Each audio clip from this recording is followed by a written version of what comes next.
This is Kamlesh Ahuja sir की chemistry class.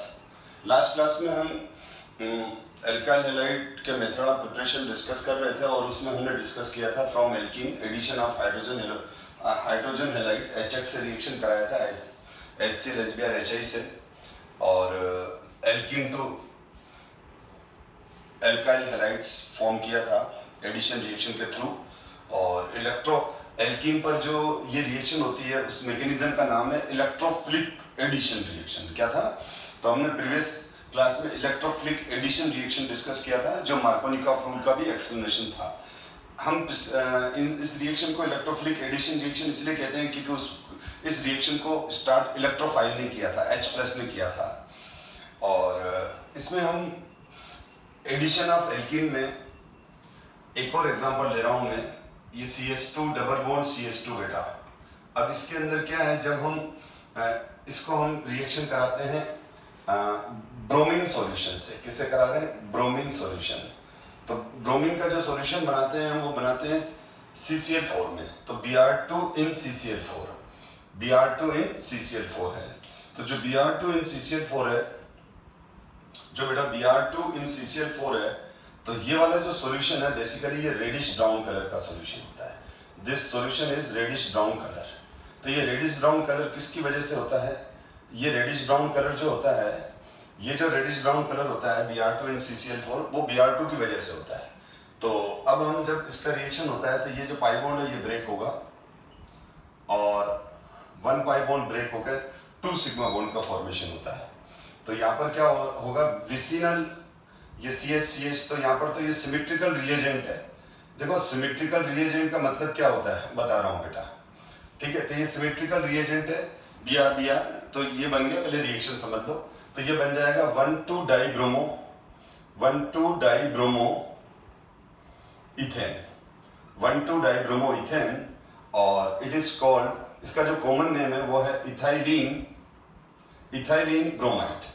क्योंकि मैंने आपको बताया था ये विसिनल डाइहैलाइड्स हैं, ये विसिनल हैलाइड्स हैं। विसिनल हैलाइड्स का मतलब ये होता है कि जो हेलोजन एटम है वो नेबर कार्बन्स पर होते हैं। हेलोजन एटम्स कहाँ पर होते हैं? नेबर कार्बन पर होते हैं। और जब एक ही कार्बन पे 2 हेलोजन होते हैं तब हम उनको जेम डाइहैलाइड्स बोलते हैं, जेमिनल हैलाइड या जेमिनल डाइहैलाइड्स बोलते हैं। लेकिन इनके नेमिंग में जब विसिनल होता है बेटा तो हम क्या बोलते हैं? इथाइलिन। मैं डिस्कस कर चुका हूँ नेमिंग में। अब क्या हुआ कि अब ये जो Br2 था, ये Br2 तो ये जो Br2 मॉलिक्यूल था, ये Br2 मॉलिक्यूल तो ये कंज्यूम करता गया, तो इस CCl4 में से Br2 मॉलिक्यूल कंज्यूम हो गया। तो इसका जो रेडिश ब्राउन कलर था, इसका जो रेडिश ब्राउन कलर था, वो रेडिश ब्राउन कलर किसकी वजह से था? इसका जो ये रेडिश ब्राउन कलर था Br2 in CCl4 सॉल्यूशन। तो ये जो मेरे पास ये सॉल्यूशन दिख रहा है बेटा, ये रेडिश ब्राउन क्यों है? क्योंकि इसमें Br2 है। लेकिन अगर जब हम इस सॉल्यूशन को जिसमें Br2 in CCl4 वाला ये जो सॉल्यूशन है, इसको जब अपन इससे ट्रीट करवाते हैं इथीन से, तो ये वाला Br2 निकल के इससे कंबाइन कर जाता है। तो ये Br2 खत्म हो गया काम से। Br2 कहाँ गया? Br2 इससे रिएक्ट करके ये बन गया। तो ये रेडिश ब्राउन कलर डिसअपियर होकर कलरलेस हो जाता है। तो ये कलरलेस हो गया, कलर गायब हो गया, रेडिश ब्राउन कलर गायब हो गया। क्यों गायब हो गया? क्योंकि Br2 गायब हो गया। रेडिश ब्राउन कलर किस वजह से था? Br2 की वजह से था। तो क्या होता है कि इस रिएक्शन को हम अनसैचुरेशन टेस्ट में यूज करते हैं। अनसैचुरेशन टेस्ट में यूज करने का मतलब ये होता है कि जैसे हमारे पास कोई ऑर्गेनिक मॉलिक्यूल है, तो हमको थोड़ी मालूम है कि उसमें कार्बन डबल बॉन्ड है, वो हमको दिखता थोड़ी है, ठीक है? तो हम क्या करते हैं, हम उस ऑर्गेनिक मॉलिक्यूल के सैंपल में Br2 in CCl4 वाला सॉल्यूशन यानी ये वाला सॉल्यूशन डाल देते हैं। जब ये वाला सॉल्यूशन डालते हैं तो इसका कलर तो होता है हमारा रेडिश ब्राउन, लेकिन ये रेडिश ब्राउन कलर डिसअपियर हो जाता है। कब? अगर उसमें डबल बॉन्ड है तो।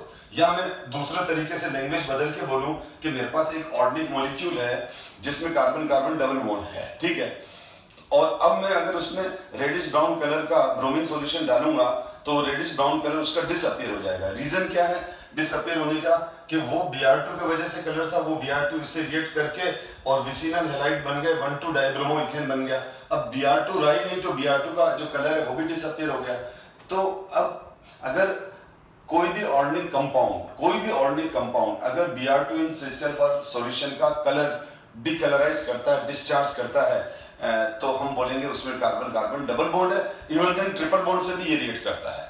ठीक है, तो हमारे को अगर ये पता करना है कि किसी मॉलिक्यूल के अंदर कार्बन कार्बन डबल बॉन्ड है कि नहीं है, तो हमको कैसे मालूम करेंगे? हम उसमें ब्रोमीन सॉल्यूशन डाल देंगे। तो ब्रोमीन सॉल्यूशन डालते ही क्या हो जाता है, ब्रोमीन सॉल्यूशन का जो रेडिश ब्राउन कलर है वो गया, डिसअपियर हुआ। हम बोलेंगे इस ऑर्गेनिक कंपाउंड में या तो कार्बन कार्बन डबल बॉन्ड है या कार्बन कार्बन ट्रिपल बॉन्ड है। ठीक है, तो वो कार्बन कार्बन ट्रिपल बॉन्ड से भी रिएक्ट करेगा। ये बात अलग है कि कार्बन कार्बन ट्रिपल बॉन्ड वाला रिएक्शन अभी हमारे सिलेबस में नहीं है, पर ये 2 बार हो जाएगा। ठीक है, तो यहाँ पर क्या हो जाएगा, आप देखो ये हो गया हमारे पास कार्बन कार्बन ट्रिपल बॉन्ड।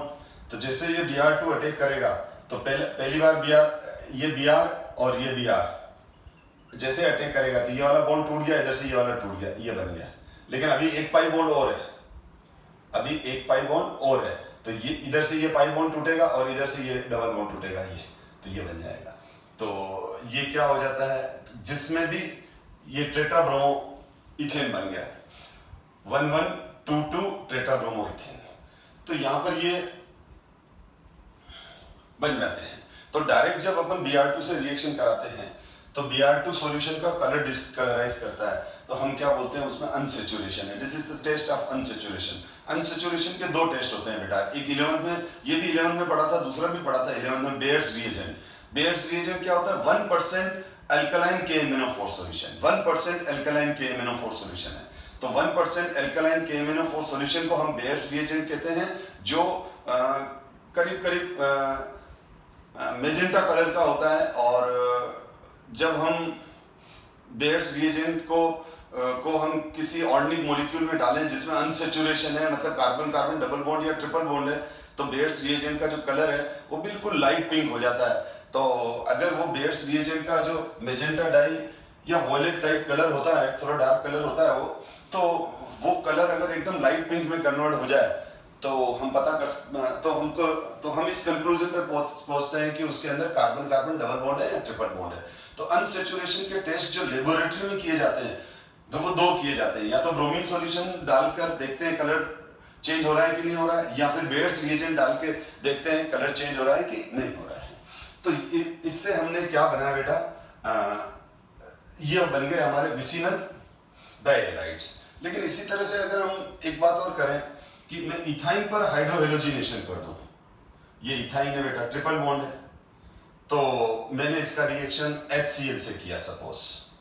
तो जब मैं इसका रिएक्शन HCl से करूंगा तो एक तो सिमेट्रिकल मॉलिक्यूल है, ये H+ और Cl-, तो पहला वाला H+ और Cl- तो आप कहीं पर भी जोड़ दो, तो यहाँ पर क्या हो जाएगा, यहाँ हाइड्रोजन जोड़ दिया, यहाँ क्लोरीन जोड़ दिया, एक पाई बॉन्ड टूट जाएगा, तो ये बन जाएगा यहाँ पर CH2 double bond CH, this is vinyl chloride, क्योंकि ये विनाइल ग्रुप है, ये विनाइल ग्रुप है बेटा, तो ये विनाइल क्लोराइड बन गया बेटा। ठीक है, अब विनाइल क्लोराइड पर वापस मैंने एक बार वापस HCl से रिएक्शन कराया। अब मैं इस पर वापस HCl से रिएक्शन कराऊंगा तो मैं मार्कोनिकॉफ रूल के अकॉर्डिंग चलूं तो negative part of reagent bonded that carbon which have less number of hydrogen atom. तो यहाँ ये दोनों अनसेचुरेटेड कार्बन है, sp2 इस कार्बन पर 1 हाइड्रोजन है, इस कार्बन पर 2 हाइड्रोजन है, तो मार्कोनिकॉफ रूल के अकॉर्डिंग उस कार्बन पर हाइड्रोजन बॉन्ड बनाएगा, उस कार्बन पर क्लोरीन बॉन्ड बनाएगा जिस कार्बन पर हाइड्रोजन के कम नंबर है। तो हाइड्रोजन लेस नंबर यहाँ है, तो ये मार्कोनिकॉफ रूल के अकॉर्डिंग करूंगा तो यहाँ तो H आ जाएगा और यहाँ Cl आ जाएगा, तो ये CH3 हो जाएगा, तो ये जेमिनल डाइहैलाइड्स बन जाएगा। तो विसिनल डाइहैलाइड्स में तो आपने देखा कि विसिनल जब अपन इथीन से एल्कीन को, यानी एल्कीन कहने का मतलब क्या हुआ, बोर्ड पे ध्यान दो बेटा, एल्कीन प्लस X2 मतलब समझ गए, F2Cl2Br2I2, ठीक है, तब तो हमारे पास बन जाते हैं विसिनल हैलाइड, मतलब नेबर कार्बन वाले, ठीक है। और अगर हम एल्काइन ले लें और 2HX ले लें तो हमारे पास बन जाएंगे जेमिनल हैलाइड्स। जेमिनल हैलाइड मतलब जेम हैलाइड्स, यानी एक कार्बन पे 2 हैलाइड्स, ये है जेम डाइहैलाइड्स। अब इसका नाम क्या हो जाएगा, इसका नाम हो जाएगा इथाइलिडीन क्लोराइड, इथाइलिडीन क्लोराइड। अब मैं यहाँ मेरे को पॉइंट याद आया तो मैं उस पॉइंट को डिस्कस कर रहा हूँ बेटा।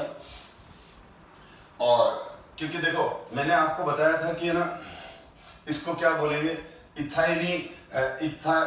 Ethylidene chloride.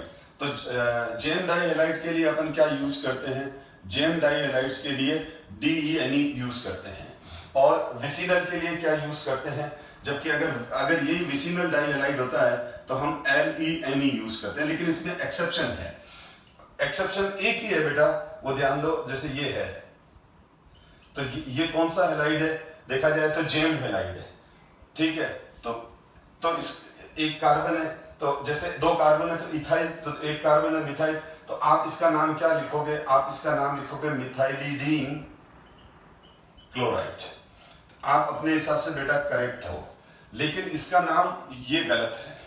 अब क्यों गलत है बेटा, इसका कोई रीजन नहीं है, क्योंकि पुराने टाइम से इसको क्या इसका नाम ये ज्यादा फेमस हो चुका है, मिथाइलिन क्लोराइड। तो ध्यान दो, आप इसको मिथाइलिन ही बोलना है, ये एक्सेप्शन है। देखो जेम के लिए क्या लगाते हैं, डी, लेकिन ये जेम होते हुए लीन भी लगा है, तो क्यों, तो इसका कोई रीजन नहीं है, आपको इसको लर्न करना पड़ेगा।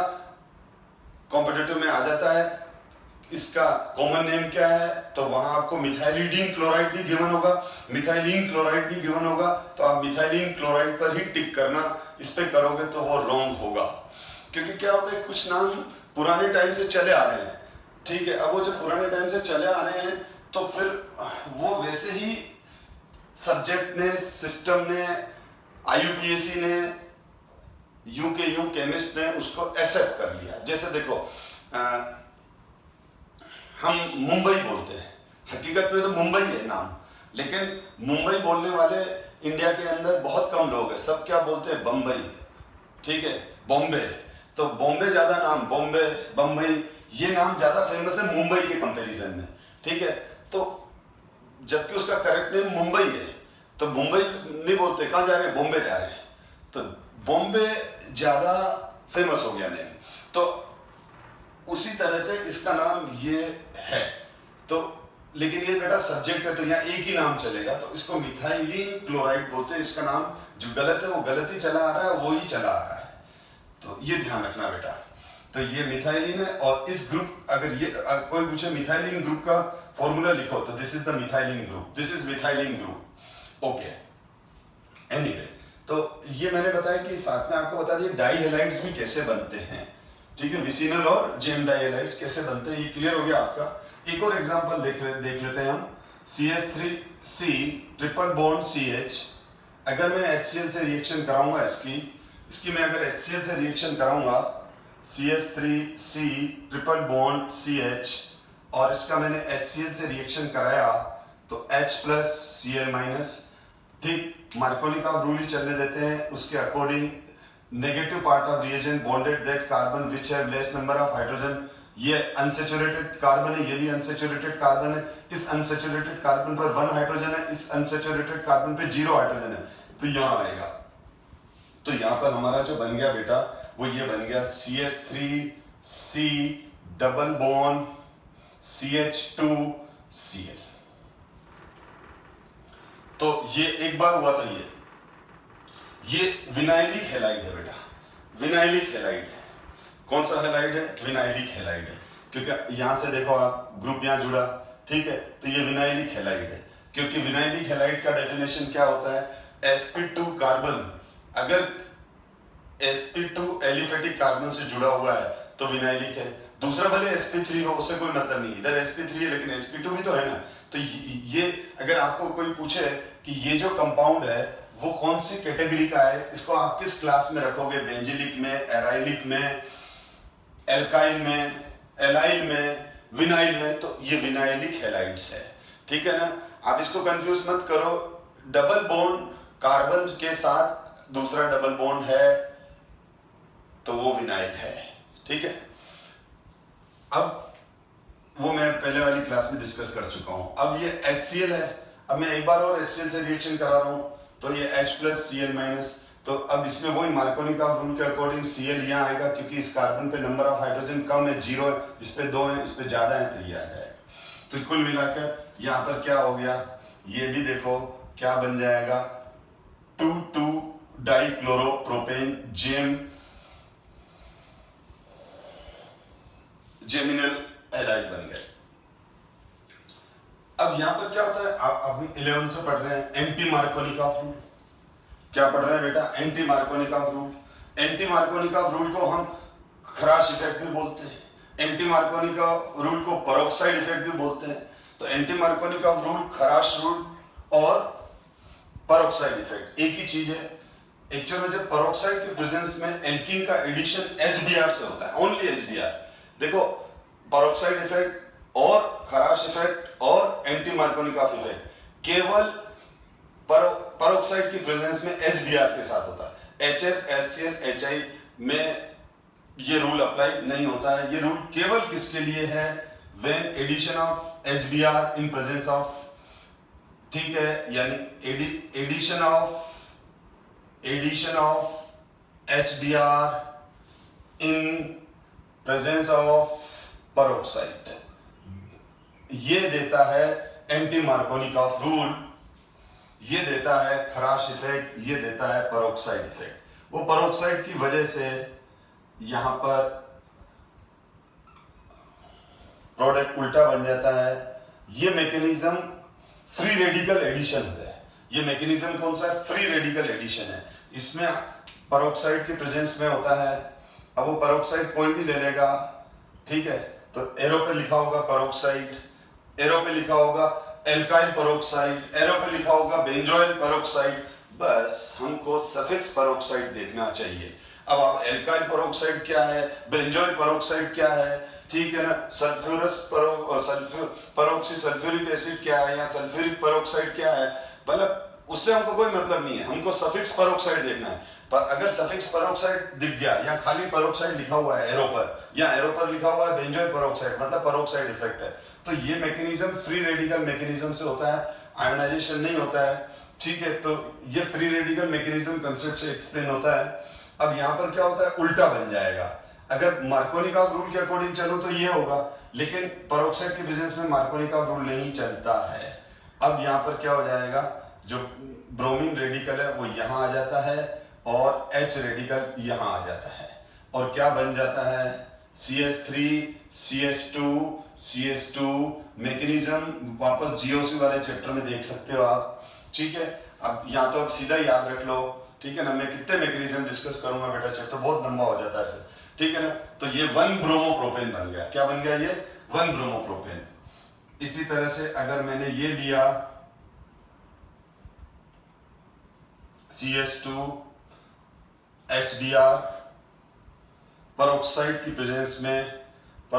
प्रेजेंस में, ठीक, तो क्या हो जाएगा, ब्रोमीन रेडिकल यहाँ, ब्रोमीन रेडिकल यहाँ और H यहाँ, उल्टा जो प्रोडक्ट बनने हैं मार्कोनिकॉफ रूल के अकॉर्डिंग वो न बनकर अलग बनेगा, ठीक। यहाँ H आ जाएगा, एडिशन है, ये पाई बॉन्ड टूट के 2 सिग्मा। आपको कोई पूछे इस मैकेनिज्म का नाम क्या है, तो आप लिखोगे free radical addition, free radical addition. तो ये addition of HBr in presence of peroxide followed by free radical mechanism, यानी इसमें आयनिक रिएक्शन नहीं है, ये आयनिक मैकेनिज्म नहीं है। तो हम आगे बढ़े, तो देखो ये मैंने अभी पढ़ाई दिया आपको कि in the laboratory addition of bromine in CCl4 to an alkene resulting in discharge of reddish brown color of bromine, ठीक है, constitutes an important method for the detection of double bond in a molecule. The addition result in the synthesis of bis dibromides, ठीक है, ये अभी discuss किया है मैंने, आप पोस्ट करके रीड कर लेना। अच्छा, ये बुक का ही क्वेश्चन है बेटा, बुक के अंदर एक एग्जाम्पल क्वेश्चन है, right the product of the following reaction. तो ये तो बहुत सिंपल है बेटा। अब देखो फर्स्ट वाला क्या है, फर्स्ट वाला कर रहा हूं मैं, ये डबल बॉन्ड CH2 फर्स्ट वाला, और इसमें क्या हो गया ये HBr।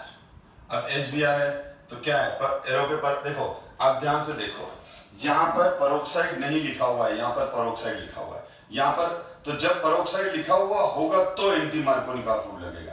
तो फर्स्ट और सेकंड के अंदर तो मार्कोनिकॉफ रूल है और थर्ड के अंदर एंटी मार्कोनिकॉफ रूल है।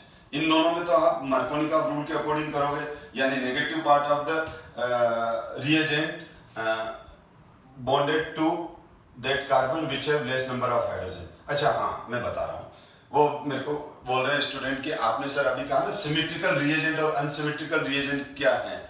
तो बेटा सिमेट्रिकल रिएजेंट का मतलब ये होता है Br, ये सिमेट्रिकल रिएजेंट है, दोनों एंड एक जैसे हैं। Cl सिमेट्रिकल रिएजेंट है। अब HBr ये अनसिमेट्रिकल रिएजेंट हो गया, H और Br दो अलग अलग, HCl अनसिमेट्रिकल रिएजेंट, ठीक है ना। तो जब समझ गए सिमेट्रिकल रिएजेंट का मतलब होता है जो रिएक्शन कर रहा है ऑर्डिनरी मॉलिक्यूल पर, जैसे Br2 ने रिएक्शन किया, Cl2 ने किया, तो Br और Br दोनों एंड एक जैसे हैं, Cl और Cl दोनों एंड एक जैसे हैं, तो ये सिमेट्रिकल रिएजेंट हुए। HBr, H और Br अलग अलग, यानी जैसे अपन बोलते हैं होमोडायटोमिक है, ये हेट्रोडायटोमिक है। तो होमोडायटोमिक है तो हम इसको सिमेट्रिकल बोलेंगे, हेट्रोडायटोमिक है, दो अलग अलग हैं तो अनसिमेट्रिकल रिएजेंट। तो जैसे यहाँ H, यहाँ इन तीनों ही केस में अनसिमेट्रिकल रिएजेंट है HBr, HCl, HBr, ठीक है।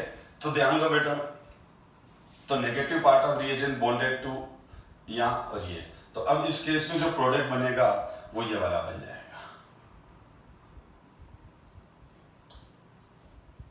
CH2 CH3 और ये अब ये कौन सा हैलाइड बन गया। अब आपसे कोई पूछे ये कौन सा हैलाइड है, तो बेंजिलिक हैलाइड है, बेंजिलिक हैलाइड हो गया, क्योंकि ये बेंजिलिक कार्बन है। बेंजिलिक कार्बन क्या होता है, बेंजिलिक कार्बन sp3 कार्बन होता है जो एरोमेटिक कार्बन के साथ जुड़ा रहता है, एरोमेटिक रिंग के साथ डायरेक्ट जुड़ा रहता है। तो sp3 carbon which directly bonded to ये, ठीक है। और इधर ये एल्काइल ग्रुप तो है ही, उससे कोई मतलब नहीं है, एक कार्बन, जैसे विनाइल में भी देखा था अपन ने। तो ये, और मैंने इनके IUPAC नेम भी बताया था, तो हम इसको सब्स्टिट्यूट लेते हैं, तो इसका नाम क्या हो जाएगा, 1 फिनाइल 1 ब्रोमो इथेन, ठीक है। ये बेंजिलिक वाला मैंने प्रीवियस क्लास में बताया था आपको, ठीक है ना। फिनाइल ब्रोमो इथेन है, ये फिनाइल ब्रोमो इथेन है, क्योंकि यहाँ सब्स्टिट्यूट लेंगे। पर छोड़ो, नेमिंग में अभी कंफ्यूज मत करो, क्योंकि ये शायद मैंने 2 क्लास पहले बेंजिलिक की अच्छे से नेमिंग एक्सप्लेन कर रखी है, क्योंकि बहुत बार अपन कोई चीज भूल जाते हैं तो फिर वो अपन को कंफ्यूज कर जाती है। CH3 CH2 CH double bond CH2, HCl simple सा मार्कोनिकॉफ रूल, Cl यहाँ आ जाएगा, H यहाँ आ जाएगा, और ये बन जाएगा CH3 CH2 CHCl, ठीक। तो ये बन गया हमारे पास 2 क्लोरोब्यूटेन, और ये कौन सा फंक्शन, ये क्या है, एस ब्यूटाइल, सेकेंडरी ब्यूटाइल। तो ये एस ब्यूटाइल क्लोराइड बन गया। ये कौन सा एल्काइल ग्रुप है, सेकेंडरी ब्यूटाइल। CH पे 2 CH3 होते हैं तो आइसो बोलते हैं, पर CH पे 2 एल्काइल ग्रुप ये आ गए तो हम ये कौन सा कार्बन हो गया, सेकेंडरी।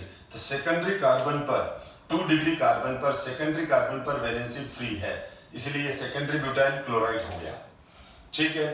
थर्ड वन देखो आप, थर्ड वन में क्या हो जाएगा, और सबसे बेस्ट ये था, मैं बोलना भूल गया आपको, मैं कर रहा हूं और आप देख रहे हो, ऐसा नहीं चलेगा। जैसे ऐसे क्वेश्चन आते हैं आप पोस्ट करो, वीडियो को पोस्ट करके और रजिस्टर के अंदर इन रिएक्शन को लिख के उनके प्रोडक्ट लिखो, और फिर देखो हमने क्या गलती की।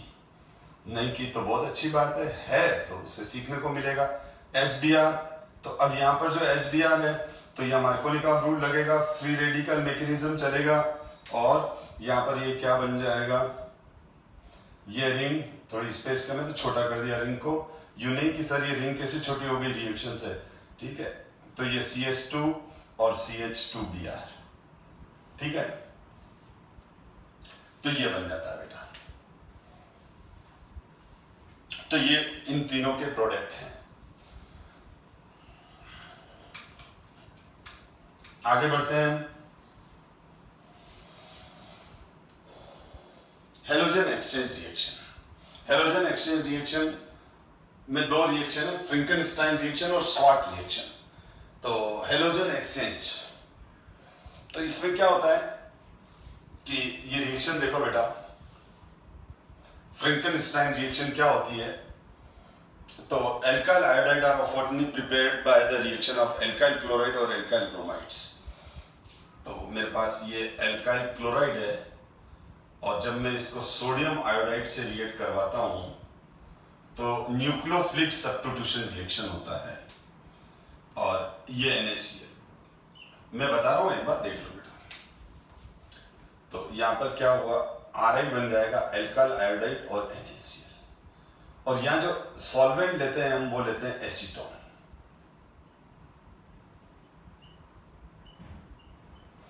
ये अभी वापस इस चैप्टर में एक बार वापस आएगी हेलोजन एक्सचेंज रिएक्शन आगे चैप्टर में, जब मैं इसका रिएक्शन मैकेनिज्म पढ़ाऊंगा SN1 SN2, वो अभी एक बार और आएगी, लेकिन मैं अभी पूरी क्लियर भी कर रहा हूं, ऐसी बात नहीं है।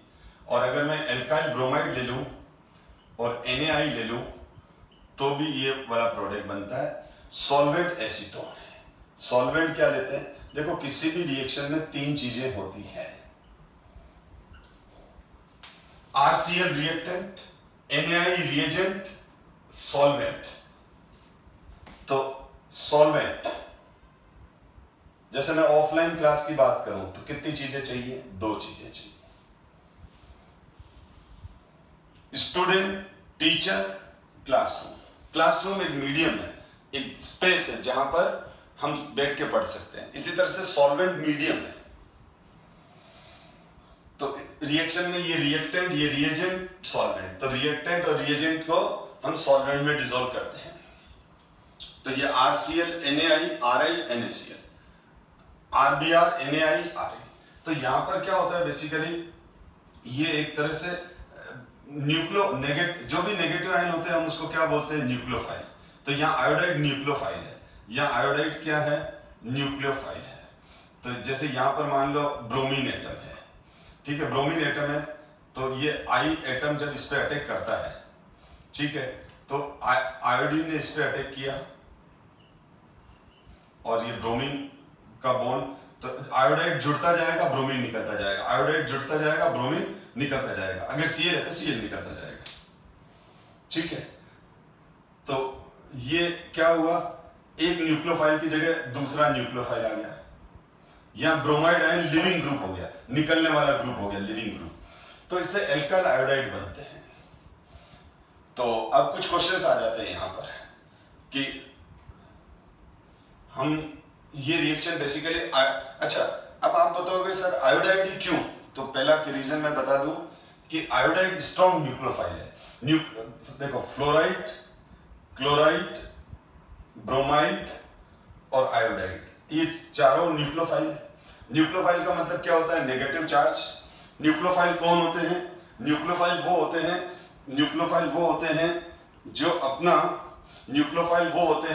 जो अपना ये न्यूक्लियोफाइल है मार्कर, ठीक है। तो न्यूक्लियोफाइल वो होते हैं बेटा जो अपना इलेक्ट्रॉन पेयर देकर किसी मॉलिक्यूल के साथ बॉन्ड बनाते हैं, ठीक है। न्यूक्लियोफाइल वो होते हैं जो कार्बन पर अटैक करते हैं और कार्बन को अपना इलेक्ट्रॉन पेयर देकर बॉन्ड बनाते हैं। यानी न्यूक्लियोफाइल क्या करेगा, अपना इलेक्ट्रॉन पेयर कार्बन को देगा और बॉन्ड बनाएगा। न्यूक्लियोफाइल क्या बोलेगा कार्बन को कि तू इस ब्रोमीन को हटा दे, मैं मेरा इलेक्ट्रॉन पेयर देकर तेरे से बॉन्ड बना लेता हूं, ठीक है। तो न्यूक्लियोफाइल वो स्पीशीज है जो अपना इलेक्ट्रॉन पेयर देकर कार्बन के साथ बॉन्ड बनाता है। तो जो जितना जल्दी इलेक्ट्रॉन पेयर देगा वो उतना बढ़िया न्यूक्लियोफाइल। तो स्ट्रॉन्ग न्यूक्लियोफाइल मोर रिएक्टिव होते हैं। स्ट्रॉन्ग न्यूक्लियोफाइल अपना इलेक्ट्रॉन पेयर जल्दी से देके और कार्बन के साथ बॉन्ड बना लेते हैं। तो यहां पर क्या हो गया, फ्लोराइड, क्लोराइड, ब्रोमाइड, आयोडाइड। तो आयोडाइड, जो आयोडाइड आयन है बेटा, ये आयोडाइड आयन का आपको मालूम है साइज बड़ा, जेड इफेक्ट कम है। आयोडाइड I- का क्या होता है, साइज तो बड़ा होता है और जेड इफेक्ट कम होता है। तो आयोडाइड बहुत जल्दी अपना इलेक्ट्रॉन पेयर दे देता है, तो इसीलिए आयोडाइड स्ट्रॉन्ग न्यूक्लियोफाइल है। तो ये आयोडाइड इजीली इसको इलेक्ट्रॉन देकर इसे बॉन्ड बना लेता है। तो ये न्यूक्लियोफिलिक सब्स्टिट्यूशन रिएक्शन का एक एग्जांपल है। क्योंकि यहाँ न्यूक्लियोफाइल ही अटैक कर रहा है। और देखो किसी भी रिएक्शन का जो नाम है वो इस बेस पे देते हैं कि उसको स्टार्ट कौन कर रहा है। जैसे आपने देखा था ना, एल्कीन को किसने, एल्कीन से एडिशन ऑफ एल्कीन में हमने जब आयनिक रिएक्शन देखा था तो H+ ने स्टार्ट किया था रिएक्शन। H+ एल्कीन के पाई बॉन्ड को लेके कार्बोनिल बना रहा था। प्रीवियस क्लास की बात कर रहा हूं। तो किसी भी रिएक्शन को अगर H+ E+ इलेक्ट्रोफाइल स्टार्ट करता है तो हम उसको इलेक्ट्रोफाइल रिएक्शन कहेंगे, ठीक है। और फिर अगर उसमें एडिशन हो रहा है, एक पाई बॉन्ड टूट के 2 सिग्मा बॉन्ड बन रहे हैं, तो वो इलेक्ट्रोफिलिक एडिशन होगा। यहां पर न्यूक्लियोफाइल रिएक्शन को स्टार्ट कर रहा है, न्यूक्लियोफाइल अटैक कर रहा है, ठीक है। तो ये न्यूक्लियोफिलिक रिएक्शन है। अब यहां पर क्या हुआ, सब्स्टिट्यूशन हो रहा है। आयोडाइड ब्रोमीन हटा और उसकी जगह कौन सब्स्टिट्यूट हुआ, उसकी जगह कौन डिस्प्लेस हुआ, आई। तो ये न्यूक्लियोफिलिक डिस्प्लेसमेंट रिएक्शन हुआ, न्यूक्लियोफिलिक सब्स्टिट्यूशन रिएक्शन हुआ।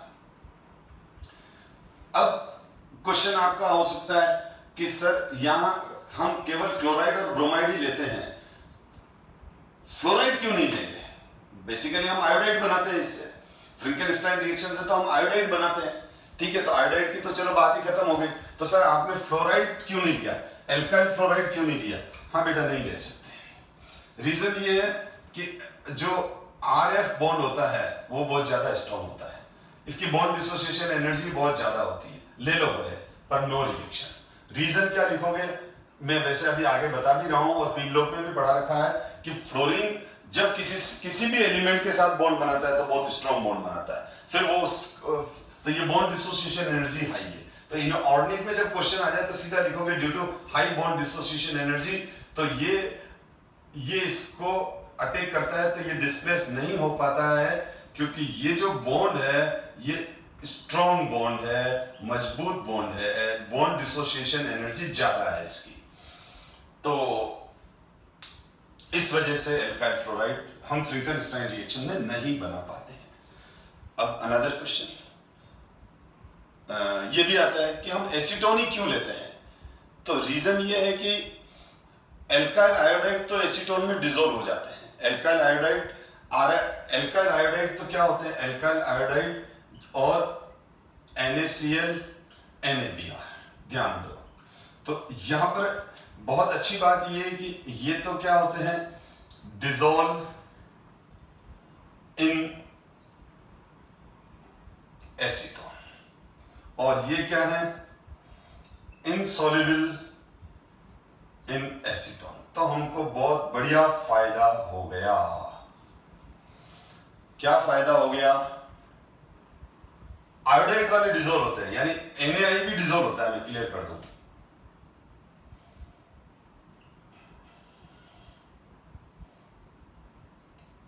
हाँ ये तो डिसॉल्व हो ही रहे हैं, ठीक है। Ri क्या होता है, डिसॉल्व इन एसीटोन। मैं प्रोडक्ट को लेके बात कर लेता हूं पहले, ठीक है ना, प्रोडक्ट को, ठीक है ना। मतलब मेरे कहने का मतलब RCl NaI RBr NaI और Ri ये सब डिसॉल्व होते हैं, लेकिन NaCl और NaBr ये दोनों के दोनों, मेन पॉइंट ये है बेटा, ये दोनों के दोनों इनसॉल्युबल होते हैं।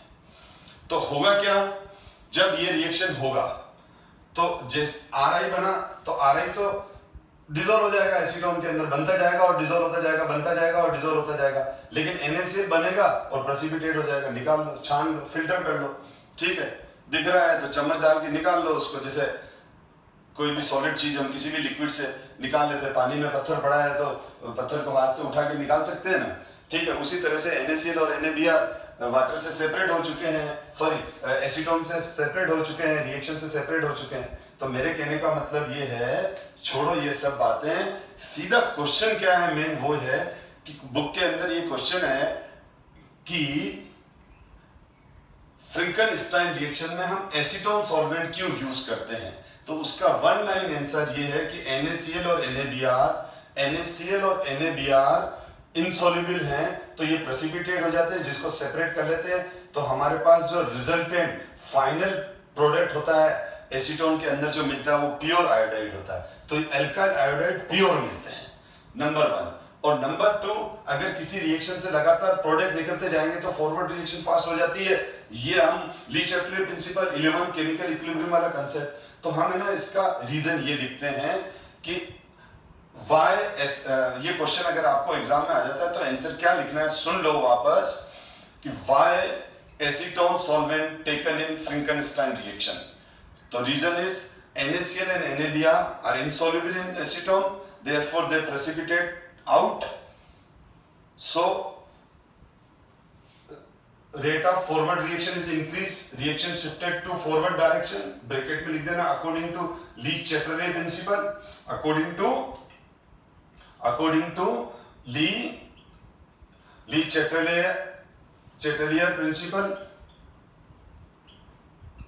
ठीक है। एंड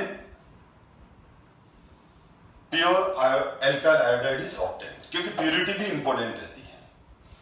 तो यहां पर ये रीजन लिखेंगे, क्योंकि आपको मालूम है किसी भी रिएक्शन रिवर्सिबल रिएक्शन में अगर दो प्रोडक्ट हैं और एक निकलता जाए तो रिएक्शन फॉरवर्ड डायरेक्शन में चली जाती है, रिएक्शन की रेट बढ़ जाती है।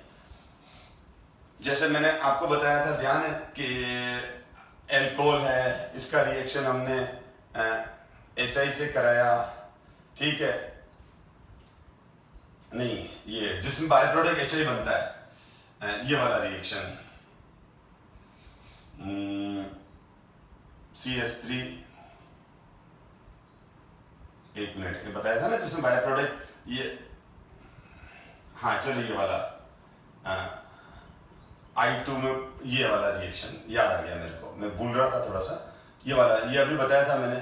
तो अब इसमें क्या हो गया, ये HI है, ये HI क्या कर देता है, इस रिएक्शन को रिवर्स डायरेक्शन में डाल देता है, क्योंकि HI रिड्यूसिंग एजेंट है, तो ये इसको इसमें रीड कर लेता है, तो बैकवर्ड रिएक्शन बढ़ा देता है, ऑटोमेटिकली फॉरवर्ड रिएक्शन कम हो गई, ठीक है, क्योंकि हम प्रोडक्ट बना, उसी प्रोडक्ट को HI ने वापस रिएक्टेंट में कन्वर्ट कर दिया, जो अभी मैं प्रीवियस 2 क्लास में कुछ एग्जांपल दिए थे, या मैंने दिया था, ध्यान है, CH4 प्लस I2, तो ये रिवर्सिबल रिएक्शन है, ठीक है, CH3I प्लस HI। तो हम क्या कर रहे थे, रिएक्शन को फास्ट करने के लिए इस HI को खत्म करो, हटाओ इस HI को, और इस HI को हटाने के लिए HiO3 यूज किया था, तो ये हट जाएगा, तो न रहेगा HI, न रहेगी बैकवर्ड रिएक्शन।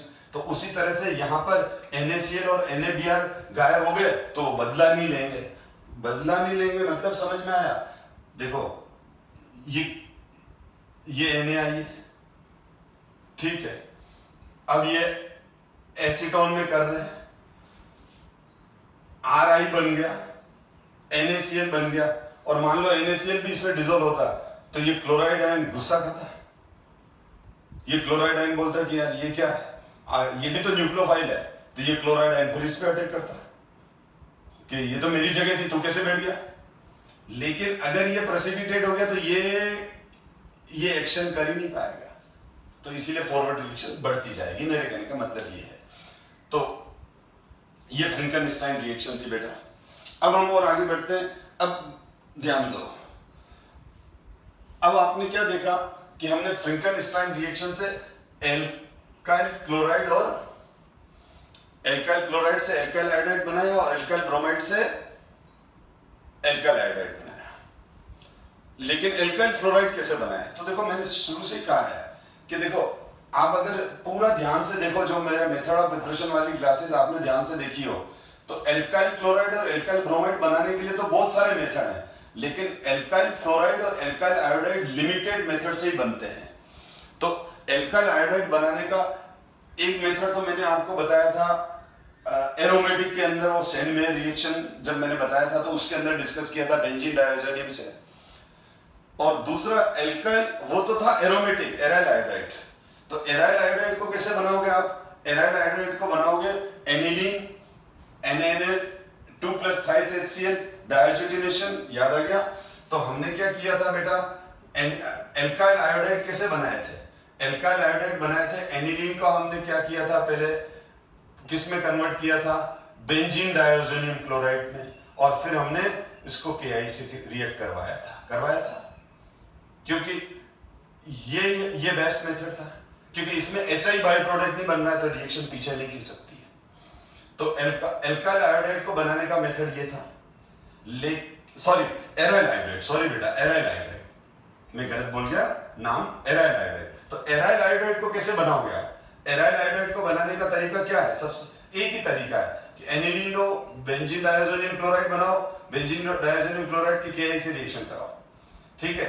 तो लेकिन ये एराइल एलाइड है, एराइल आयोडाइड है। तो अगर आपको पूछे कि एराइल आयोडाइड यानी आयोडोबेंजीन कैसे बनाओगे, तो ये वाला मेथड है कि एनिलीन का डायज़ोटिनेशन किया, बेंजीन डायazonium क्लोराइड बनाया, फिर उसको KI से रिएक्शन करके एराइल आयोडाइड बनाया, जो प्रीवियस क्लास में डिस्कस किया हुआ है।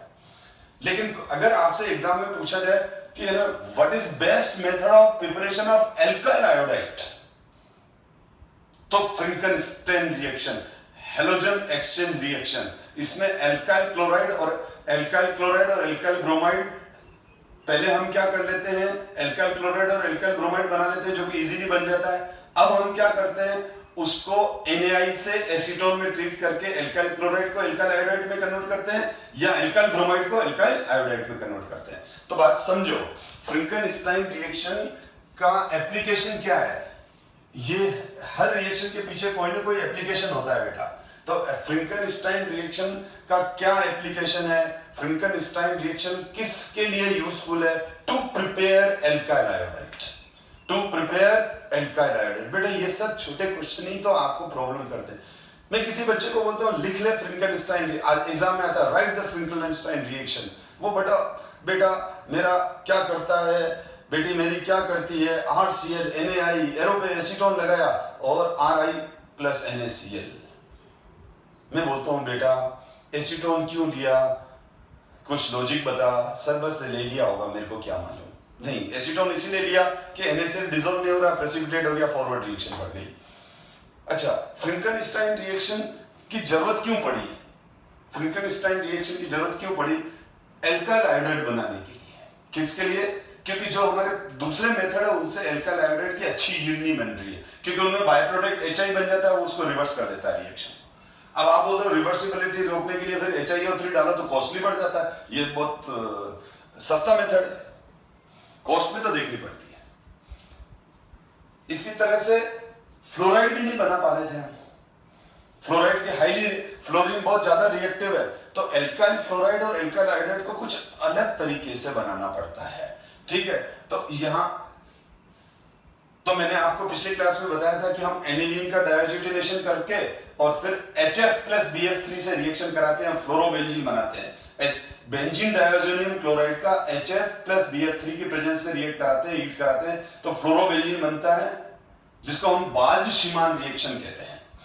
अब ये देखो, अब स्वॉट रिएक्शन, तो बेंजीन डायज़ोनियम क्लोराइड से तो हमने फ्लोरोबेंजीन बनाया यानी एराइल बनाया, स्वॉट रिएक्शन से हम एल्काइल फ्लोराइड बनाते हैं। अब आपको कोई पूछे कि स्वॉट रिएक्शन की क्यों, स्वॉट रिएक्शन क्या है, इनको मालूम है, लेकिन हमको यह भी मालूम होना चाहिए कि स्वॉट रिएक्शन से क्या बनाया जाता है। तो स्वॉट रिएक्शन से बनाया जाता है बेटा एल्काइल फ्लोराइड। तो how to prepare alkyl fluoride, तो आप स्वॉट रिएक्शन लिखोगे।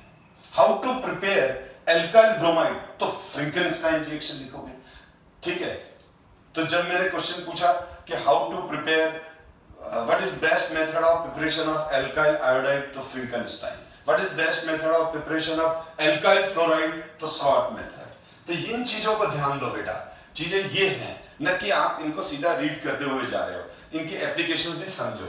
तो इसमें क्या होता है कि हम मेटेलिक फ्लोराइड्स लेते हैं, जैसे AgF हुआ, Hg2F2 हुआ, COF2 हुआ, SbF3 हुआ, ये सारे फ्लोरिनेटिंग एजेंट है, फ्लोराइड जोड़ते हैं। मेटेलिक फ्लोराइड ले लेते हैं और मेटेलिक फ्लोराइड लेकर जैसे हमने CH3Br का AgF के साथ रिएक्शन कराया तो बन जाएगा CH3F प्लस AgBr। इस तरह से सिंपल सा रिएक्शन है, इसकी जगह हम और भी कुछ ले सकते हैं। तो फ्लोराइड, आप AgF लो, रिएक्शन बैलेंस जल्दी हो जाती है। कोई भी एल्काइल ब्रोमाइड ले लो, एल्काइल क्लोराइड ले सकते हैं, तो यहाँ पर भी हम Br की जगह Cl भी ले सकते हैं और क्या बना लेते हैं RF plus AgF। Even then अगर एल्काइल आयोडाइड ले लिया तो भी चल जाएगा, नो प्रॉब्लम, ठीक। AgI,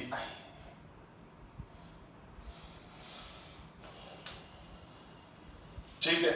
लेकिन एल्काइल आयोडाइड हम यूज जनरली नहीं करते हैं, पर भले यहां लिखा हुआ क्लोराइड ब्रोमाइड, तो वो क्योंकि आयोडाइड मुश्किल से बनते हैं और ये जल्दी से बन जाते हैं तो हम जनरली ये यूज करते हैं। तो हम आगे बढ़ते हैं। तो मैंने स्वाट रिएक्शन डिस्कस की, फ्रैंकनस्टाइन रिएक्शन डिस्कस की। अब देखो, अब ये इंटेक्स क्वेश्चन है बेटा, अब ये आप खुद सोल्व करो बेटा। अब तो देखो ये आपको आनी चाहिए रिएक्शन। तो सबसे पहले वीडियो पॉज कर लो, रजिस्टर में बहुत ध्यान से धीरे धीरे ये क्वेश्चन सॉल्व करो, और फिर उसके बाद वीडियो को अनपॉज करो और फिर देखो कि आहूजा सर ने कैसे इसको सॉल्व किया है। तो अब मैं सॉल्व कर रहा हूं, पर मैं होप कर रहा हूं कि आपने इसका सॉल्यूशन लिख रखा है। ठीक है, मैं बार बार कहता हूं, जो क्वेश्चन करेगा वो आगे बढ़ेगा, ठीक है, जो नहीं करेगा वो वहीं खड़ा रहेगा। सीधी बात है, जो चलेगा वो आगे बढ़ेगा, जो नहीं चलेगा वो वहीं रहेगा। SOCl2, तो मैंने क्या बताया था, SOCl2 से जब रिएक्शन होगा तो क्या होगा, O छट के Cl आ जाएगा, ठीक है, और HCl plus SO2, HCl plus SO2, ठीक है। ये बेस्ट मेथड ऑफ प्रिपरेशन है एल्काइल हैलाइड का, क्योंकि HCl भी और SO ये दोनों एस्केप होकर बाहर चले जाते हैं। अगर ये रिएक्शन पिरिडीन की प्रेजेंस में होती है, पायरिडीन की प्रेजेंस में होती है, ठीक है ना, C5H5N, तो इसको डार्जोन रिएक्शन कहते हैं। देखो मैं रिवीजन भी कराता चल रहा हूं, क्योंकि बार बार मैं बातें पुरानी इसलिए रिपीट करता रहता हूं कि आपको बार बार वो रिपीट होगी, तो रेगुलर रिपीटेशन से वो चीजें याद रह जाती है, ठीक है ना। तो अब देखो HCl, अब देखो ये थर्ड है, फर्स्ट थर्ड फिफ्थ कोई बात नहीं, थर्ड वाला जो है ये तो हो गया फर्स्ट वाला, थर्ड वाला सेकंड वाला कहाँ गया, आ रहा है, चिंता मत करो, ठीक, जो है पहले वो तो देख लो, ठीक है ना, जो है पहले वो तो खा लो, ठीक। अब यहां पर दो चीजें हैं, HCl क्या करेगा, ये भी OH को हटा के Cl लगाएगा, हीट भी कर रखा है। अब आप बोलोगे सर दो OH है, अब मैं किस पे लगाऊं, दोनों पे लगाऊं कि इस पे लगाऊं कि इस पे लगाऊं, बेटा ये फिनॉल है। जो एरोमेटिक रिंग से डायरेक्ट जुड़ा हुआ ग्रुप होता है वो लेस रिएक्टिव होता है रेजोनेंस की वजह से। मैं डिस्कस करूंगा इसकी केमिकल प्रॉपर्टी में, डिस्कस करूंगा, वैसे बेसिक कंसेप्ट में भी डिस्कस किया है मैंने, ठीक है। तो फिनोलिक OH है, ये लेस रिएक्टिव है, मोर रिएक्टिव OH है, क्योंकि यहाँ ऑक्सीजन और रेजोनेंस की वजह से डबल बॉन्ड कैरेक्टर आ जाता है, ठीक है। ये मेरी बेसिक GOC में भी मैंने एक्सप्लेन कर रखा है, लेकिन कोई बात नहीं, मैं इस चैप्टर की केमिकल रिएक्शन जब डिस्कस करूंगा तब ये पॉइंट लूंगा, मुझे मालूम है आप भूल चुके हो। तो इन दोनों में से ये मोर रिएक्टिव है, क्योंकि ये एलिफेटिक एल्कोहल है, ये एरोमेटिक एल्कोहल है। एलिफेटिक एल्कोहल मतलब एलिफेटिक कार्बन से, ये एलिफेटिक कार्बन है, तो एलिफेटिक कार्बन से जुड़ा हुआ एल्कोहल मोर रिएक्टिव होता है, याद रख लो। अभी एरोमेटिक रिंग के साथ जुड़ा हुआ OH, aromatic OH less reactive होता है, ठीक है, याद रख लो, रीजन है रेजोनेंस, ठीक है, वो रेजोनेटिंग स्ट्रक्चर बना के मैं एक्सप्लेन करूंगा बाद में। तो इसीलिए यहां पर रिएक्शन नहीं होगा, यहां पर रिएक्शन होगा, ये OH हटकर क्या आ जाएगा, ये OH हटकर Cl आ जाएगा, ठीक। और ये कौन सा क्लोराइड बन गया, बेंजिलिक क्लोराइड, ठीक है, ये बेंजाइल ग्रुप हो गया, बेंजाइलिक कार्बन हो गया। अब देखो फिफ्थ क्या है, फिफ्थ बड़ा सिंपल सा है, ठीक है, फिफ्थ बड़ा सिंपल सा है।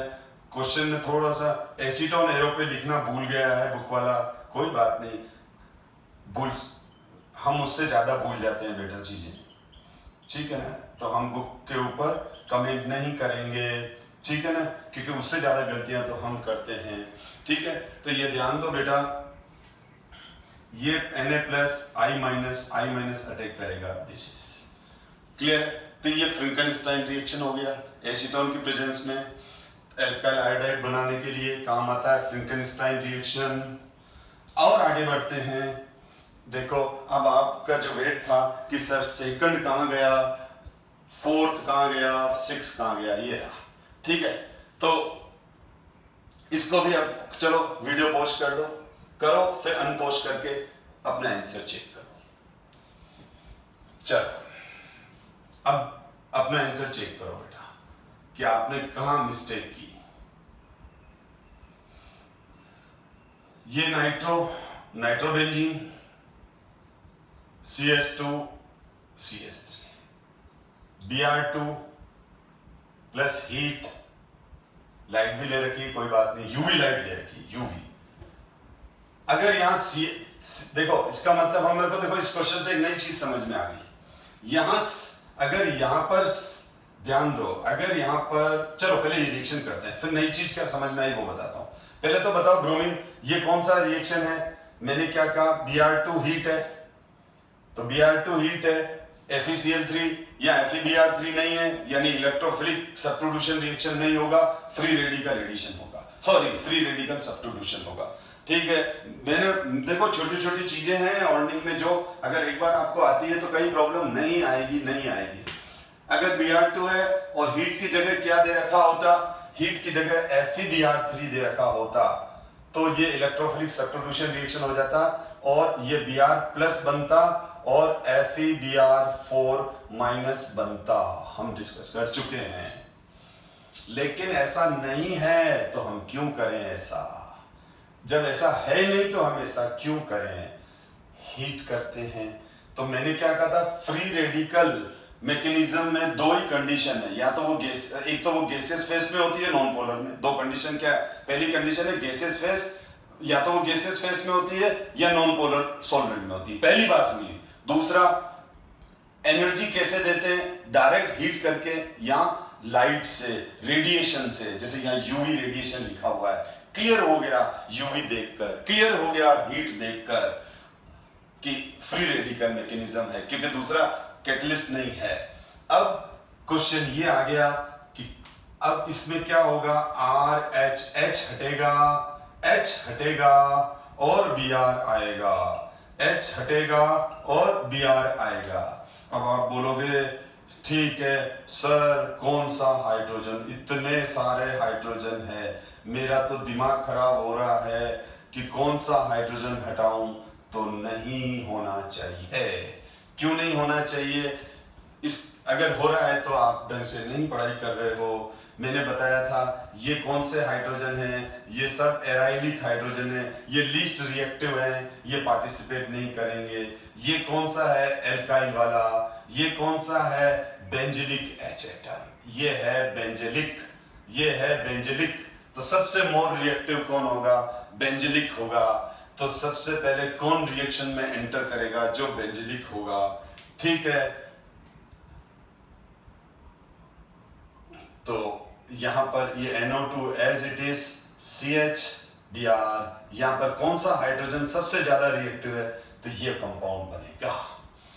अब मैं बोल रहा था नई चीज सीखने को क्या मिली, अगर यहां Cl2 होता तो हीट या तो हल्का सा हीट कर लो, और नहीं तो क्या लेते, विजिबल लाइट।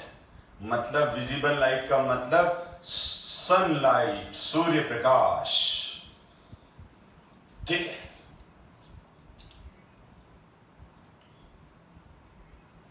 और इसका मतलब Br2 है तो Br2 के अंदर विजिबल लाइट की जगह हम क्या यूज कर रहे हैं, यूवी लाइट।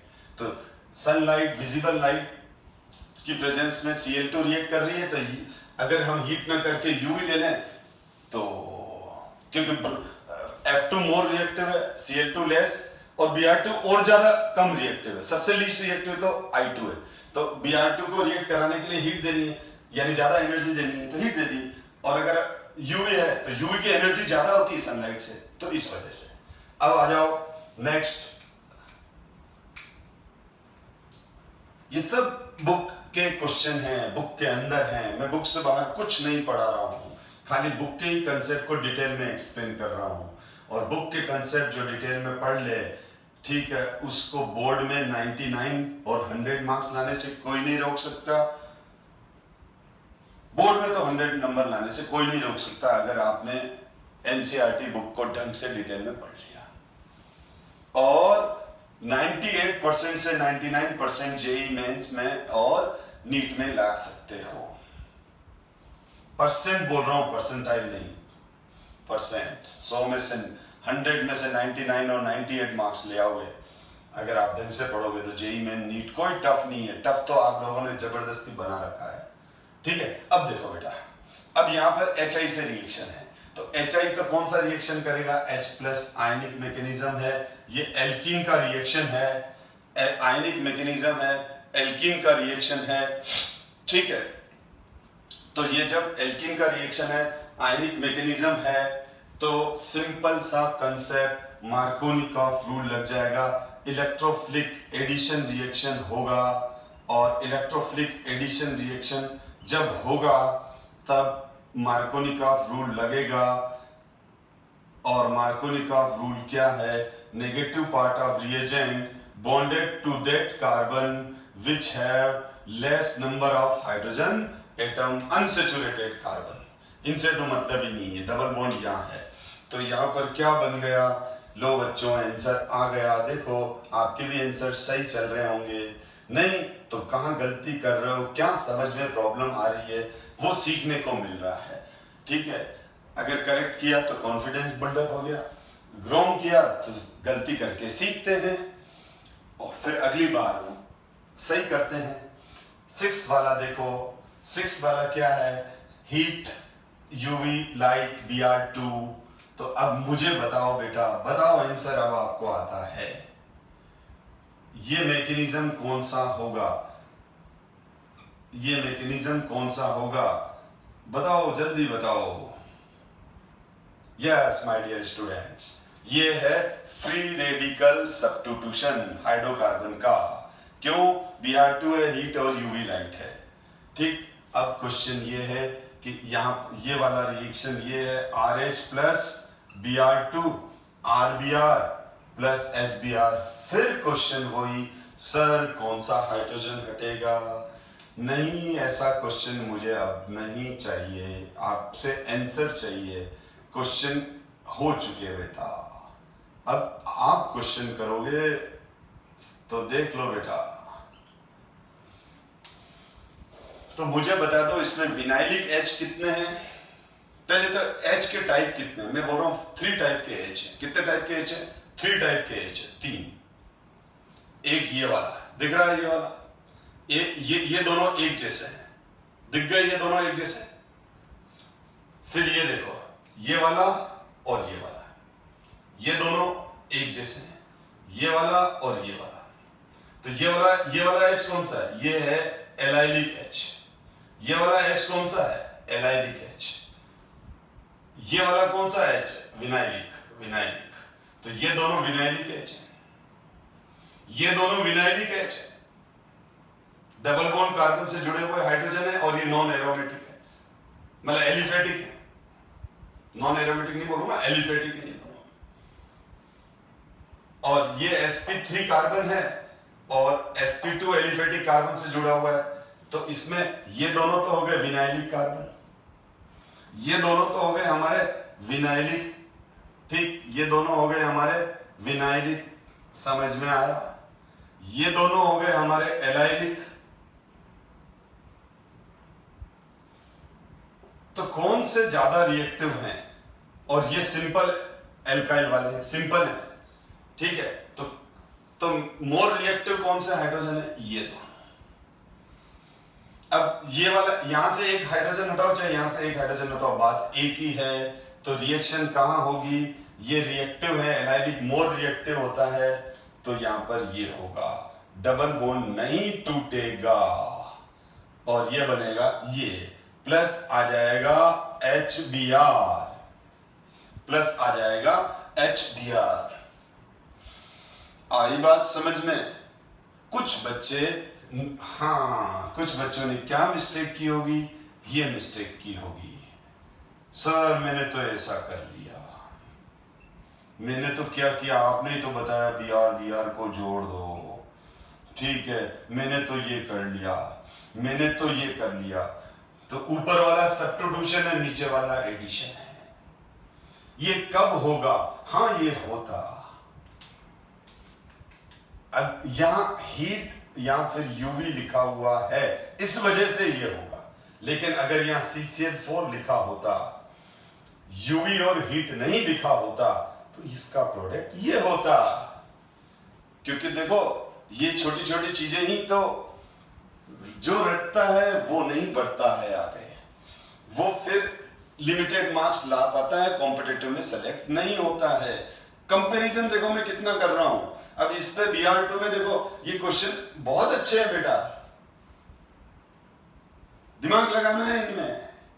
कि मैंने कहा ना देखो कुछ बच्चों ने ये कर लिया होगा, ये इसलिए नहीं होगा क्योंकि CCl4 होना चाहिए प्लस हीट या यूवी, हीट और यूवी नहीं है यहाँ, हीट और यूवी होते ही क्या हो गया, एलिलिक सब्स्टिट्यूशन हो गया।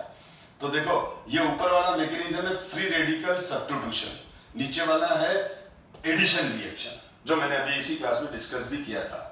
तो मैं होप करता हूं कि आपको मजा आ रहा होगा, अच्छा लग रहा होगा, और नहीं भी लग रहा है तो कोई बात नहीं, आप एक बार वापस बेसिक कंसेप्ट्स की रिएक्शन देख लो, डिमोटिवेट मत हो। हम जो चाहते हैं हम वो कर सकते हैं, लेकिन करने के लिए हमारे को एफर्ट लगाने पड़ेंगे, प्रयास करने पड़ेंगे।